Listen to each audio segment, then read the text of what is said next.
পদযাত্রা করব। এই সারা দেশে বর্ণাঢ্য শোভাযাত্রা থেকে প্রধানমন্ত্রী উদ্বোধন করবেন, মাননীয় প্রধানমন্ত্রী। সেই সঙ্গে আমরাও সমাবেত হয়েছি এবং আমরাও পদযাত্রা করব বর্ণাঢ্য শোভাযাত্রা সহকারে। আজকে ৭৫তম প্রজাতন্ত্র দিবস। এই প্রজাতন্ত্র দিবসের তাৎপর্য সেই বিষয়ে সবিস্তারে আমরা আলোচনা করব। সেই আলোচনায় অংশগ্রহণ করার জন্য এলাকার সমস্ত মানুষজনকে জানাই সাদর আহ্বান এবং আমন্ত্রণ। এই প্রজাতন্ত্র দিবস উপলক্ষে আমরা সকলকে জানাই আন্তরিক শুভেচ্ছা, অভিনন্দন।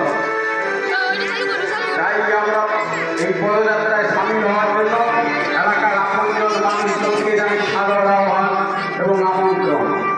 আসুন পতাকা উত্তোলন করবেন। বর্তমান সম্পাদক পদে অধিষ্ঠিত আছেন, তিনি পতাকা উত্তোলন করবেন। আজ প্রজাতন্ত্র দিবস ৭৫তম বর্ষে পদার্পণ করল। সারা দেশে কাশ্মীর থেকে কন্যাকুমারিকা, হিমাচল প্রদেশ, হিমালয় পর্যন্ত